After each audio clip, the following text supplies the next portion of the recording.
السلام علیکم ورحمۃ اللہ وبرکاتہ۔ آج ہم پڑھیں گے تراویح میں پڑھے جانے والے سوروں کو کے معنی۔ بسم اللہ الرحمن الرحیم۔ لم تر کیف فعل ربک بأصحاب الفیل الم یجعل کیدہم فی تضلیل وارسل علیہم طیرا ابابیل ترمیہم بحجارۃ من سجیل فجعلہم کعصف مأکول۔ شروع کرتی ہوں میں اللہ کے نام سے جو نہایت مہربان رحیم۔ اللہ تعالیٰ بہت مہربان اور نہایت رحم والا ہے۔ اے محبوب، کیا تم نے نہ دیکھا تمہارے رب نے ان ہاتھیوں والوں کا کیا حال ہے؟ تو اللہ تعالیٰ محبوب کون ہے؟ حضرت محمد مصطفیٰ سے۔ تو اے محبوب، کیا تم نے نہ دیکھا تمہارے رب نے، دیکھو تمہارے رب نے ان ہاتھیوں والوں کا کیا حال کیا، بول کے اللہ تعالیٰ فرما رہے ہیں۔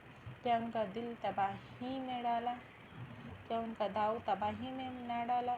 اللہ تعالیٰ فرما رہے ہیں، دیکھو ان کا جو داؤ تھا، جو ان لوگوں نے ہمارے لیے سازشیں کی، ان کی تباہی میں ڈال دیا، ان کا داؤ انہی پر بھاری کر دیا، انہی پر الٹ دیا، اور ان پر پرندوں کی ٹکڑیاں بھیجی، ان پر پرندوں کی ٹکڑیاں بھیجی، مطلب پرندوں کا جھنجھار بھیجا کہ انہیں کنکریوں کے پتھروں سے مار دی۔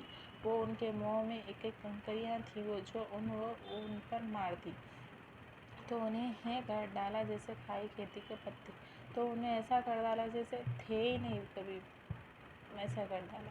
تو اس میں یہ بتایا جا رہا ہے کہ جب ہاتھیوں کا لشکر آیا تو اللہ تعالیٰ نے ان کی سازشیں انہی پر وبال ڈال دی، جیسے ان پر پرندوں کا ایک پورا مجمع بھیجا، جس ان کے منہوں میں، ان کے منہوں کی جو چونچوں میں کنکریاں تھی وہ لے کر آتے اور تمام ان پر پھینکتے ہاتھیوں، وہ جبھی جا کر نشٹ ہو جاتی، تبھی وہ ان کی کنکریاں مارتے تو ان کو ایسا کر ڈالا جیسے کبھی وہ تھے ہی نہیں، ایک پتی کے برابر بھی، تو انہیں کر ڈالا جیسے کھائی کھیتی کے پتی۔ ابھی جیسے ہم پتی رہتے نہیں، دھاڑ کر دی تو کیسا ہو جاتا، اسی طرح سے اللہ تعالیٰ نے ان کا بدلہ لیا۔ تو دیکھ، یہاں پہ ہمیں سمجھنے کی ضرورت ہے کہ کافر کی ہر وقت ہار ہے اور مومن کی ہر وقت جیت ہے۔